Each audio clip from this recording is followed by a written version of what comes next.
These times are strange, it's quite surreal. It's never been like this. Remembering the good old days when we could hug and kiss. We'd pack the gyms and restaurants and move to public settings. We'd give high fives and drink at dives, hold hands and dance at weddings. Now the days are longer, yet the darker in a way. We're pressing pause on normalcy, just going day by day. But we can still make jokes and art, garden, dance and sing. Cook, read books, try on fun looks and learn about new things. We can talk with friends of ours and have a heart to heart, just so long as we all stay 6 feet apart, 6 feet apart. It's the newest thing to do. Stay 6 feet apart, 6 feet apart. The distance between me and you, 6 feet apart, 6 feet apart. And when I say I'll keep you very close to my heart, it's purely metaphorical. These times are quite historical, so step aside, let's live our lives 6 feet apart. These times are strange, it's quite surreal. It's never been like this. Good evening. Welcome to Sunday Night Stories, brought to you by 6 Feet Apart Productions. My name's Regina Stoops, and I have the pleasure of being your host for the evening. Tonight's show is going to feature 5 storytellers, each with a true story on tonight's theme of connections. Now, if you're not familiar with storytelling, well, even if you are, this is how it's going to work tonight. Each of our storytellers has 5 to 6 minutes to tell an original, true, personal story. Now, these aren't rants. It's not stand-up comedy. It doesn't have X-rated language, although we can't be sure that it's entirely G-rated. So if you happen to have any kids in the room, you might want to shoo them into another room and put on something that you know is G-rated. So I'll give you a second to do that. Okay, we know that this is a little weird doing shows in this format, but it's the times that we're in. So we'd like you to kind of get the ambiance of a live show. So make yourself comfortable, silence your cell phone, perhaps get a drink, because there is a 2-drink minimum here at Sunday Night Stories. So go ahead and get started on that drink. Just get comfortable and put your feet up and enjoy tonight's show. Now, our first storyteller, he's a programmer by day, and in his spare time, he's a runner and he likes to play word games, which he says is very, very boring, and he apologizes for that. But tonight, I'm sure he's going to tell a story that is not going to be boring. So I'd like you to welcome to your living room our first storyteller, Mike Sela. Thank you. So a couple of years ago, I was between jobs because I was really good at quitting jobs back then. And my daughter was back home from the summer from college, Parker. And so we had some time to kill. So Parker and I decided to go down to Disneyland, and we had a great time, by which I mean that we did 2 things really well. Number one, at Disneyland on a bunch of the roller coasters, there's a camera that takes your picture at the scariest part of the ride. And my shtick that I do is when the camera flashes, I try to do this big, exaggerated fake yawn. So at the end of the ride, when you see all the people's pictures, a bunch of really scared looking people, and there's me in the middle just going, it's a stupid gag, I know, but I've been doing it for a decade. I love it. Parker did it with me. It was great. And the other thing that went really well on this trip is that I think we bonded. I learned a bunch about her. One of the things I learned is that one day she wants to go skydiving. And I thought, well, that makes one of us weirdo, but I filed it away. And a few days later, I was chatting with my wife, and I said, maybe for Parker's birthday, we could take her skydiving, which is an idea that terrified me because I have a very, very healthy fear of heights, but her birthday was months away, so figured it was no big deal. So a few months later, we're all driving down to this rinky-dink airport down in Watsonville, and we check in for our group skydiving appointment. And we check in and we sign a bunch of forms that itemized every different possible way that we could die or get dismembered, and we agreed not to sue for any of them. And we met our skydiving instructors, because apparently when you skydive, you don't just fall out of an airplane. No, you do it with an instructor. It is a tandem skydive. you're not wearing a parachute. They are wearing a parachute, and you are strapped to the front of the instructor like a big baby Bjorn. So you're not so much skydiving as you are the luggage of someone who is skydiving. So I met my instructor. He was very nice. His name was Stefan. All the instructors were cool. They were like 2-part snowboarding instructor, 1-part Top Gun. And they explained to us, they went through the training for how skydiving works, basically explaining how to be good luggage. And then afterwards, we all went out into the runway and we watched the group in front of us get ready to go. And a small plane pulled up on the runway, and 2 instructors and the 2 skydivers in front of us piled into the back of the plane. And the plane started to taxi down the runway. The door to the plane wasn't even closed. Like, one dude's leg was just dangling out of the plane. And that's where I really began to freak out. This did not look safe. And I turned to my wife and my daughter. I'm like, hey, how are you guys doing? They were fine. They were excited. They were psychopaths. But I tried to put it behind me. I tried to just focus on what I was doing or ignore what I was doing. And a few minutes later, our plane pulls up. And so our 2 instructors pull in, they climb to the back, and then Parker and I, we also climb to the back. There's no seats for us, it's just a cargo area. We're not strapped to anything. So we climb to the back, and basically each of us sit in between the legs of our instructors, like we're the little spoons, and the plane goes down the runway and takes off. And I realize I'm not yet strapped to Stefan. I'm not seat belted, I'm not anything, I'm completely untethered. So I asked Stefan in my calmest and maybe highest pitched voice, hey, maybe now would be a good time for us to get strapped together. He's like, no, it's fine. I'll do it. Don't worry. He's calm. He's chill. I am not calm. I am not chill. I am as scared as I have ever been. My heart is beating out of my chest. I cannot believe this. And I'm trying to think, how can I get out of this? Is there a way that I can bail on this? I know I signed a bunch of forms. Can I not do this? Am I legally obligated to? Does luggage even have rights at this point? Will my daughter think less of me if I'm the only person who doesn't do it? Am I going to jump out of an airplane merely because of peer pressure? And the plane gets higher and higher, and Stefan eventually straps us together. And it turns out when you get like a mile up, even though I'm super scared, maybe 10 feet up on a ladder, when you're a mile up on an airplane, it's abstract. Like, you're not high up anymore. You're just in an airplane. So I calmed down a teeny bit, but still as scared as I had ever been. And eventually we get to the altitude where we're ready to jump. And Parker's supposed to go first. So she and her instructor, they scoot towards the door, and it is surreal. And I see them at the edge of the door, and they fall out of the airplane. As a parent, you really have one job, and it is succinctly summarized as, don't let your kid fall out of an airplane. But she was gone. And all of a sudden, I was very motivated to go get my kid. And so, Stefan, let's go. So we scooch our way to the door, and now my leg is dangling outside this door, and Stefan pushes us out. And we're tumbling through the air, and Stefan rights us, and it is really windy and noisy, like the noisiest place, and it's like gum-flappingly windy there. And maybe after 30 seconds or a week, I'm not sure exactly, Stefan pulls the parachute ripcord, and all of a sudden we're drifting. And it's no longer unimaginably scary, it is just imaginably scary. And Stefan does his other job, which is to record this for posterity so that I can buy the video package at the end. And he points the camera at me and indicates that I should give the thumbs up. And I look at the camera and I go, and I do the biggest fake yawn that I can do in that moment. And we land on the ground. And man, I'm like this proud. I'm a little proud the fact that I got on the airplane. I'm a little proud the fact that I jumped out of the airplane. But I am super proud of myself. The fact that we were plummeting to earth, I still did that stupid gag. That is my favorite thing. And this year for Parker's birthday, oh man, we are going to shelter in place on the ground. Cannot wait. Thank you.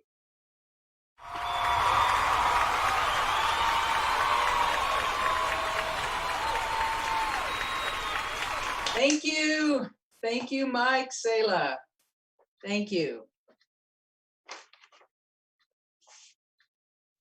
I have kids, and sometimes I want to toss them out of a parachute as well. But I would make sure that they had a chute. If I tossed them out of the plane, I'd make sure they had a chute on. So our second storyteller He's, as a returned Peace Corps volunteer, our second storyteller wanted to share experiences, and what better way than to do it on stage. Please welcome to our stage, Will Spargur.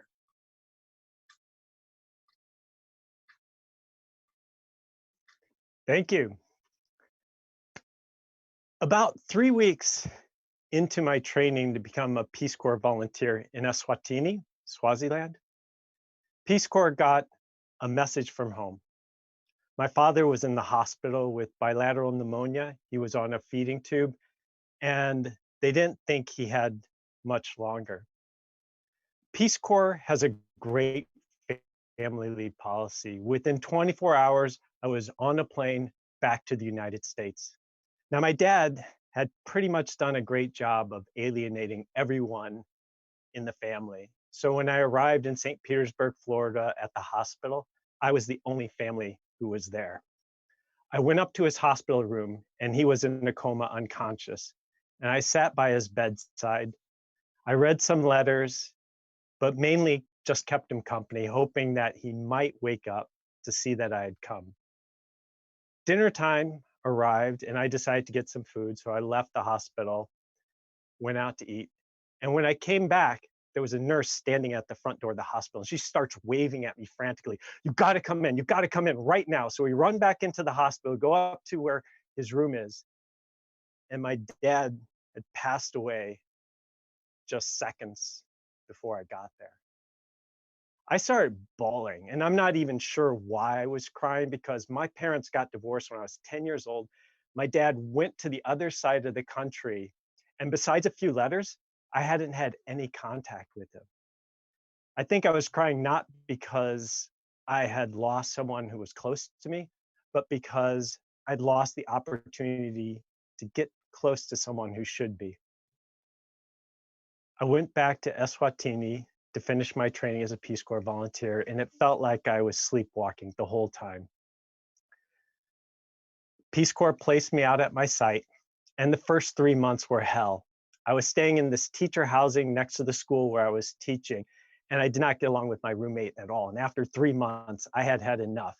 There were a lot of family farms around the school, so I started going to each one of the family farms and asking if they had a place for me to stay. About a mile and a half from the school, there was this one homestead, the Tabedze homestead. They said they had a place for me. They had a hut that no one was using. So I moved on to the Tabedze homestead. There was a Mage in Siswati. Mage means mother, and she's the matriarch of the family. And there's a Babe, and Babe means father, and he's the patriarch of the family. And they had 8 kids, plus there were cousins and nephews and aunts and grandmothers. So altogether, there were 23 people on this homestead, and they made room for me to stay there as well.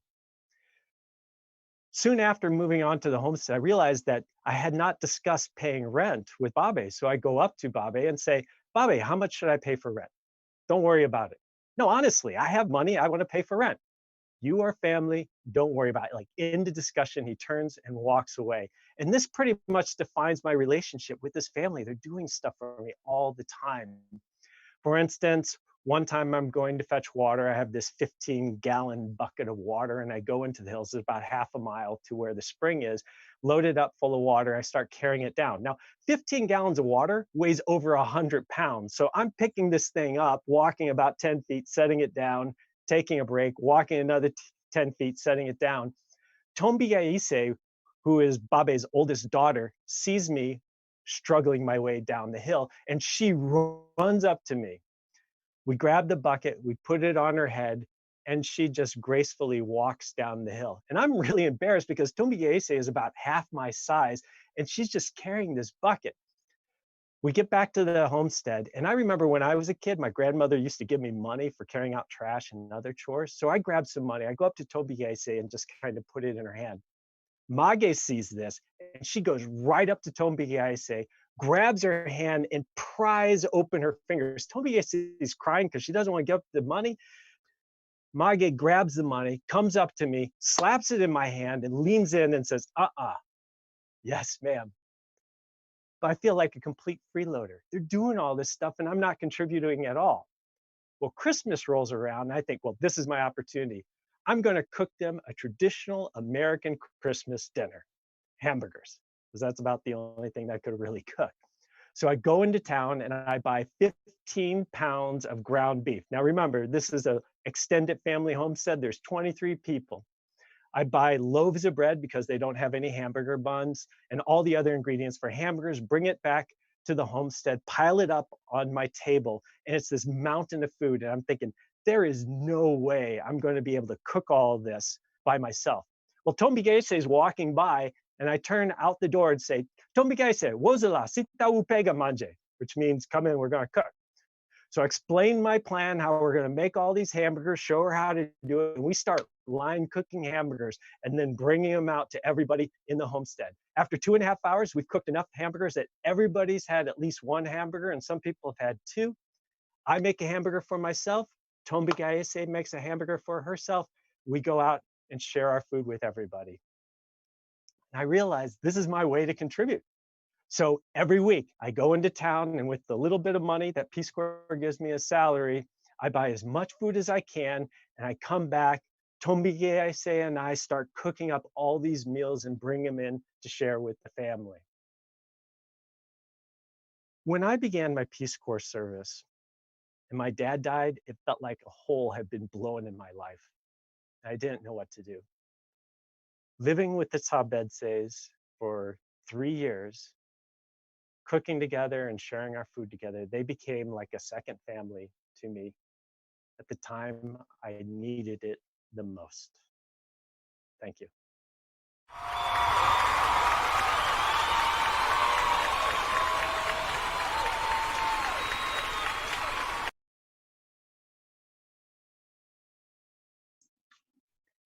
Thank you. Thank you, Will. Thank you very much.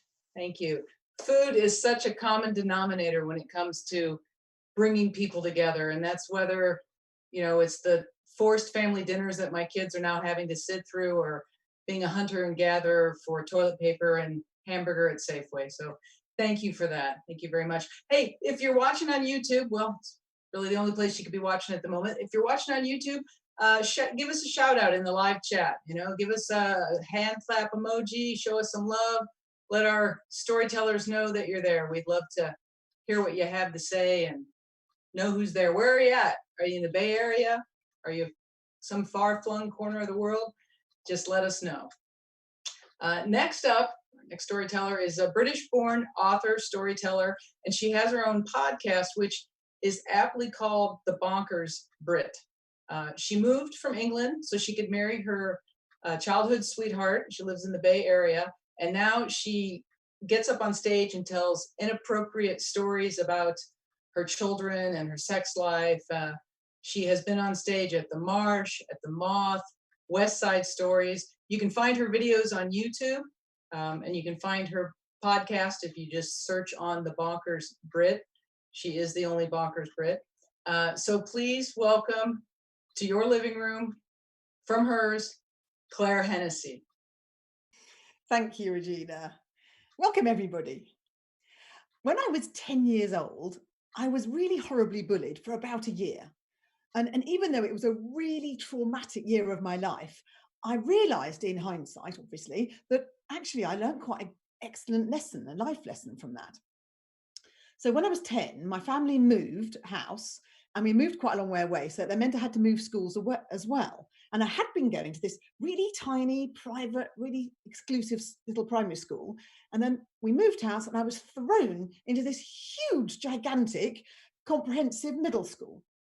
Now, it was in quite a rough area. It was quite a rough school. And I'd probably gone from like 200 kids to 2,000 kids. And most of the kids that went there were taken, the kids that went there were from the local council estates in the town and in the local villages. And they'd all the council houses, they'd all grown up together. All their mums and dads knew each other. And they sort of banded together like a pack of hyenas, hungry to pick on the nearest person they could find. And then in I walk, bless them, like this little, 10-year-old, slightly podgy, a little bit awkward, spoke way too fast with a posh accent. I had this really awkward fringe. My mum cut my fringe, so you can imagine. But it went up at an angle like this because she kept cutting it shorter anyway, it was terrible. It was really too short and wonky. I had slightly goofy teeth. And I had obviously new school uniform, and everyone else had like hand-me-downs and the ugliest old-fashioned sensible walking shoes you could ever find. So really, I was completely uncool and right to be picked on. And pick on me they did. So it was jolly horrible. When I started off at school, though, across the playground, I spotted another girl who was in my village, and she lived in quite a nice house as well, just like I did. And so we sort of locked eyes and recognized each other and thought, okay, we'll be friends. So we started being friends for a while. She was a bit more cool than I was. She was definitely prettier and definitely thinner than I was. But after a couple of months, we just argued. And then we would just not talk to each other. And we became arch enemies, which was very stupid because of that left the pack of hyenas to like play us off one against the other, like some horrible dysfunctional family with a teenager playing off one parent from the other. Not that I was in any way a parent, of course. So my days at school were quite horrific. I would go to school and sometimes it would be quite nice because I'd be in favour and I'd have friends to sit with at lunch and things like that. And then the next day, without any warning, she would be the popular one and I'd be out in the cold with no friends. And I would have no idea from one day to the next what it was going to be. So it was quite unsettling, to say the least. And what they used to do, the kids, they would just call me horrible names. They would tease me about my accent. They pushed me around. And that was just in the classrooms because the teachers had no control whatsoever. So you can imagine if the teachers couldn't control the kids, what it was like when you got out into the playground. It was like a bloody war zone. I had to just run and hide. Luckily, I could run quite fast. And then when you went to change for PE or something, that was completely unsupervised. And then you would emerge terrified and traumatic with bits of your hair missing, bits of your clothing missing, or bits of your PE kit just stolen. And then you get into trouble for not having the full kit. My one saving grace was I was actually quite good at sports. And if you managed to survive the day at school, you then had the worst bit of all, which was a 30-minute bus drive. Take me from the school back home again. It was awful. You'd be pushed and shoved and called horrible names, and they'd get your school bag and take all the books out and rip your homework up. It was just unmitigating horror. Now, you'd think I'd go back and tell my mum, but I had seen somebody at school whose mum had been in to complain, and they just got so much worse. The bullying just got so much more worse than they called the grass and the whole bit. I thought, don't fancy that. So I just sort of put up with it. And because I didn't tell my mum and I hadn't got a clue what to do about it, I was quite lucky because help came for me from quite an unexpected source. Every year, my two sisters and I would go and stay with my grandparents, and they lived miles away in this really quaint little medieval town. And I just adored them. They were really lovely. My grandmother, however, was the worst cook known to man. But apart from that, they were amazing. And my grandfather was just really funny, lovely man. And he was known as a practical joker. Everybody knew him in the town where he lived. And he would go around playing jokes on people. And for example, like we'd go shopping in a little corner shop. And just as he was paying out his money, he'd go, oh, sorry. And he would pull a packet of biscuits out of his inside jacket pocket. He said, sorry, I forgot that. And then he'd pull a tin of beans out of his side pocket, and he would squirrel away bars of chocolates and packets of tuna and you name it. And about 7 or 8 things would come out like a magician's bunny. So that's the sort of guy he was. And one day we were going on a walk, and I was obviously looking a little bit glum because he said to me, what's the matter? And then I just burst into tears and told him all about how much I was being bullied. And he then gave me some of the most excellent advice I think I've ever been given. Particularly at that moment in my life. He said, the best defense against bullies is to be able to laugh at yourself. So if you can laugh at yourself, it takes the sting out of all their words, and then it won't hurt so badly. So when I got back to school, I thought I would try this. And it did, it worked. It wasn't perfect, I have to say. It wasn't a magic genie, it wasn't a magic wand. And I still did get bullied, but it was way better. Before, those pack of girls, would pick on me and I would be their entertainment. And now I turn the tables on them And I accepted what it was, and I became the entertainer. And so I would laugh at myself, and whenever they said mean things, I would laugh and say it's funny and make jokes about myself. And I remember like the chief bully actually look at me one day with surprise and a little bit of respect in her eyes and said, "My gosh, Clay, you know, it's really good that you can laugh at yourself." So I managed to scrape through to the end of the year. And then I went off at the age of 11 to boarding school. And I thought, as soon as I get there, I'm going to use this skill. So I became the class clown. And I became very popular because I was always making jokes and making people laugh. And so all the kids really liked me. However, the teachers didn't like me quite as much. And I got into lots of trouble and lots of detention. But that had an added kudos because then I was cool. Finally, I was cool. So that helped. So I got through school, not too bad. And I carried that onto my work life and home life. And I have to say that there's nothing so much as a really good laugh, and that makes me feel connected to myself. It makes me feel connected to others. And it's just what I love now. It's something I love to do. And all my friends say that making people laugh is a superpower. I was thinking about it, and really, I've got those bullies to thank for the fact that I now have this new skill. So thank you, bullies. Thank you.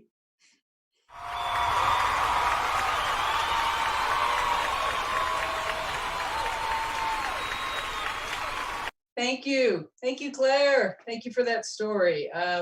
Good life lesson there. Kill them with kindness. And I think it works a lot better if you have a posh British accent with which to kill them with. Our next storyteller was born in the hills of New Jersey, which I didn't even know that there were hills in New Jersey. And after some time in Tinseltown, he came to San Francisco. And since moving here, he's become a two-time Moth Story Slam winner. He's also a San Francisco marathoner and apparently an amateur surgeon. So please welcome to the stage, Charles Scheinblum. Thanks. One time I bought drugs with blood money.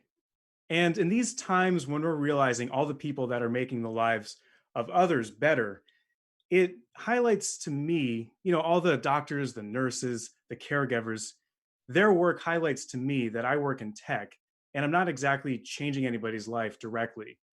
And before this, I worked in the film industry, and I worked for an entire year on a movie that was so bad, it won the Razzie for Worst Picture of the Year, and it featured Adam Sandler playing his own twin sister.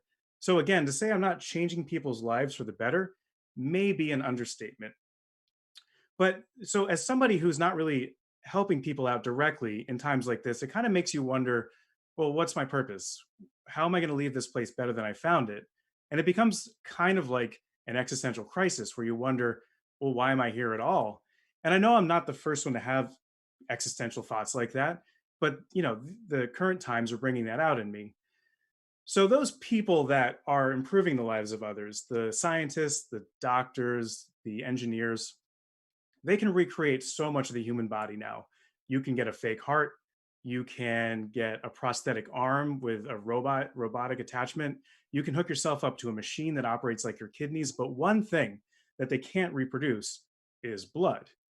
And blood is four main components. There's the red blood cells that ferry the oxygen through your body, the white blood cells that are your immune response, the plasma that binds everything together, and platelets.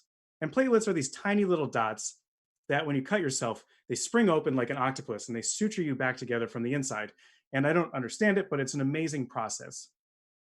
So when I'm having these existential crises, I like to give blood because the way I see it, just by staying healthy, eating somewhat right, and by being alive, I produce this substance that the smartest, best looking scientists in the world can't reproduce.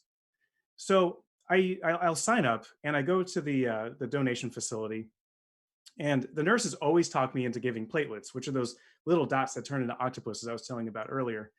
And they always tell me that my blood is really exceptional for giving platelets. So I give platelets.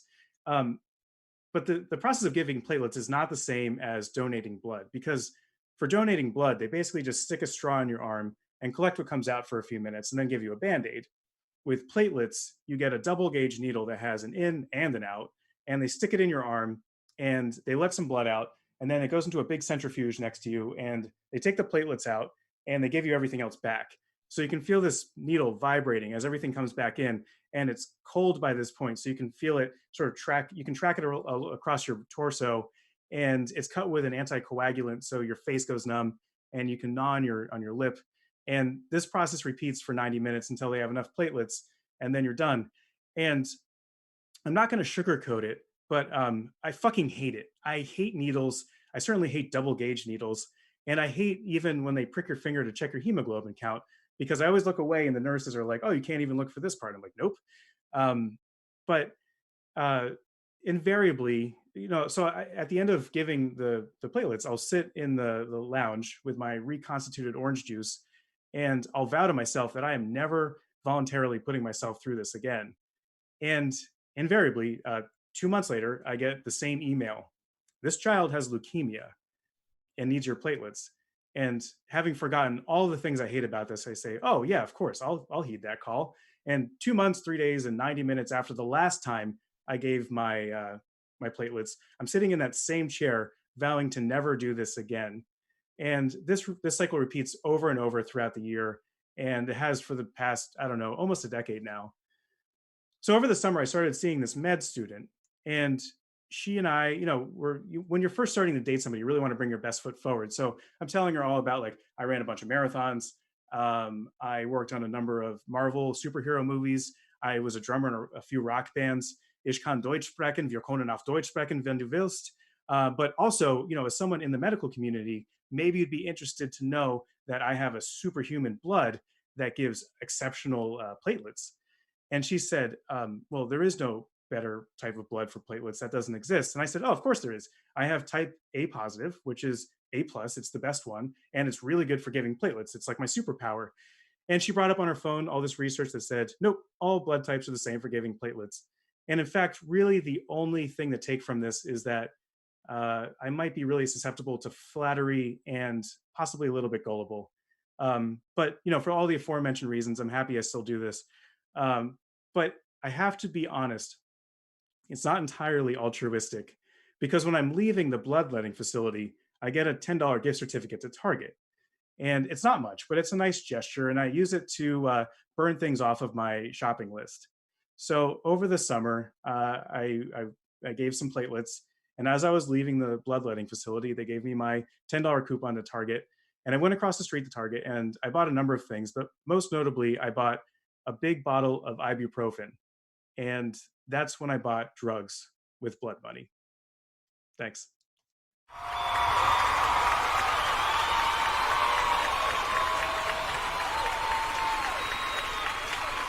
Thank you, Charles. Thank you very much. Thanks for your story, and thanks for your platelets. In spite of that they're not really a superpower, I think it is a superpower. So thank you. Hey, I want to give a shout out. JP has been listening in, fellow storyteller.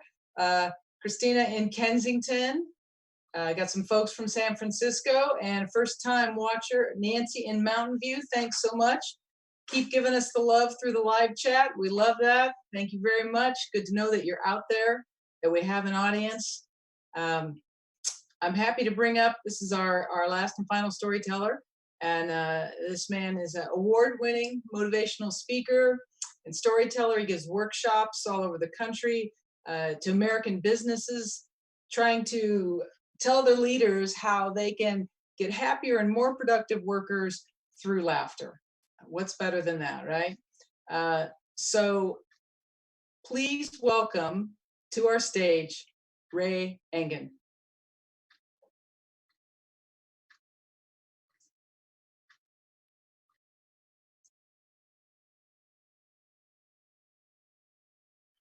Let me out of this box. Anyone else? Do you remember where you were when they told you you're going to have to be locked up? I remember thinking, what am I going to do? I've never felt so alone.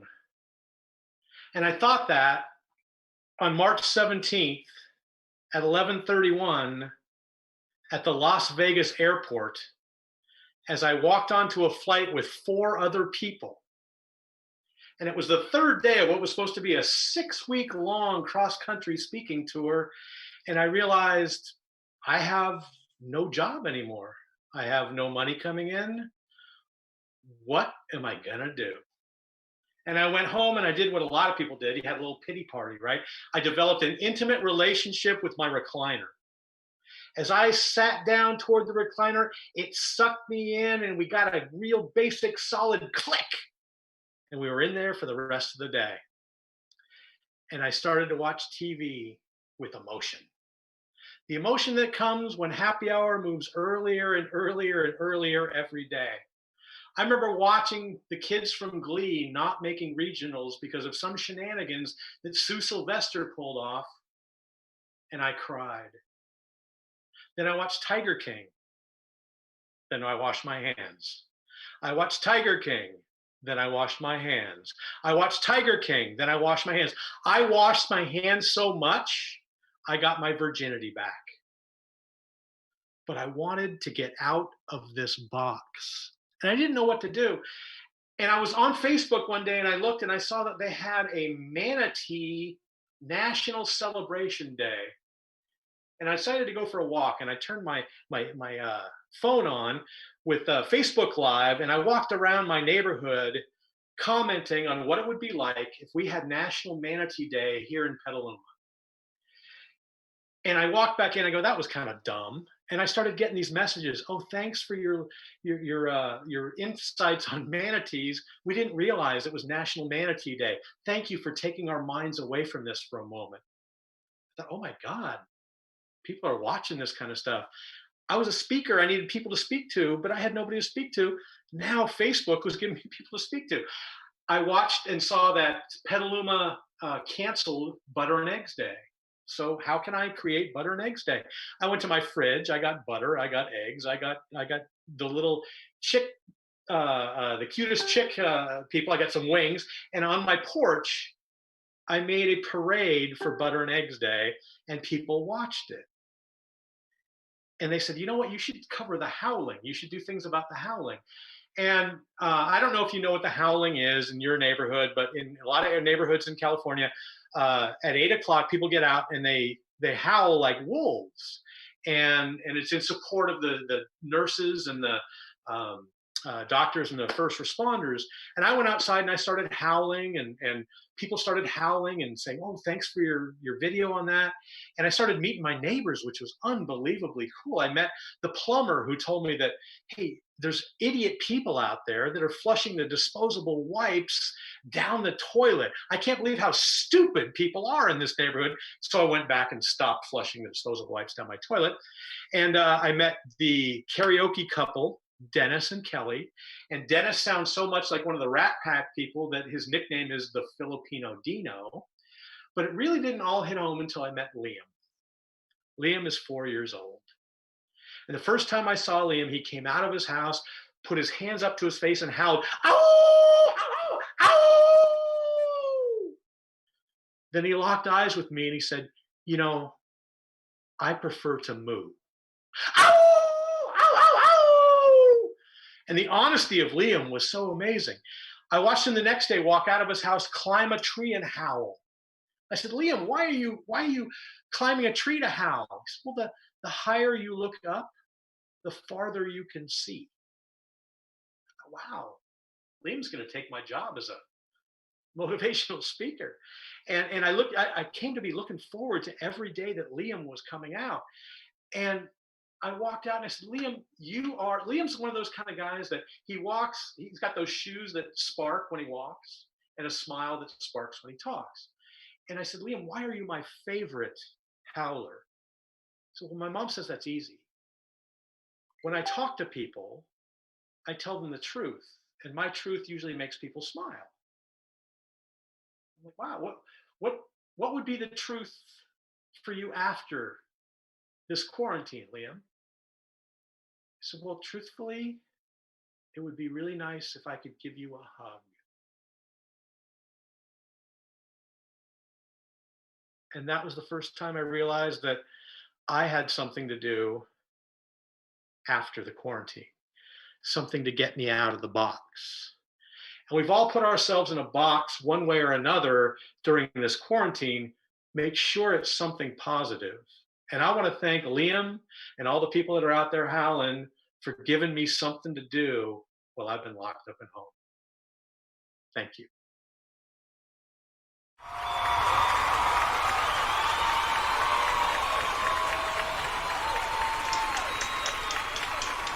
Thank you. Thank you, Ray. Thank you so much. Appreciate that. I want to go out and make like breakfast for dinner now and go howl and go hug someone. So thank you. Thank you for that story. That's all our storytellers. I want to say thank you to everyone. Thank you for the people who've been tuning in on YouTube. Those have been shouting out about my wardrobe changes. Yes, I did go through a lot of those. It was my opportunity to go through a lot of t-shirts I never usually wear. Ray, this one's for you. Hug life. So thanks for everyone. Now, next Sunday, we have a very, very special episode of Sunday Night Stories coming up. We're going to be featuring two outstanding storytellers. First one, Brandon Spars, who is he's a TEDx speaker. He's a 5-time Moth Story Slam champion. He's a Grand Slam champion. You're not going to want to miss that. And then Bill Lepp, who, if you don't know who Bill Lepp is, he's a legend in the storytelling world. He has been on the National Storytelling Festival stage like 19 times. He's a children's author. And I'm just saying, go on YouTube and search on Bill Lepp Vampire Santa and listen to that story. And be sure to tune in next week for Bill Lepp and for Brandon Spars. Check out our Facebook page, like our Facebook page. Please subscribe to our YouTube channel. Tell your friends about us. We will be here next Sunday night, and we'd love to hear you, see you. Thanks for the Facebook love. And now I want to bring back all of our storytellers to give a wave. So let's hear it for Mike Sela. Thank you. Good night. Will, where are you? I'm here. There you are. Yay. And Clara Hennessy. Cheers. Yay, thanks everybody. Thanks for watching. Charles Scheinblum. Hey there. Goodbye. And Ray Engan. Thank you so much from Thank you so much. Sunday Night Stories and 6 Feet Apart Productions. Thank you. 6 feet apart, 6 feet apart. It's the newest thing to do. Stay 6 feet apart, 6 feet apart. The distance between me and you. 6 feet apart, 6 feet apart. And when I say I'll keep you very close to my heart, it's purely metaphorical. These times are quite historical. So step aside, let's live our lives 6 feet apart.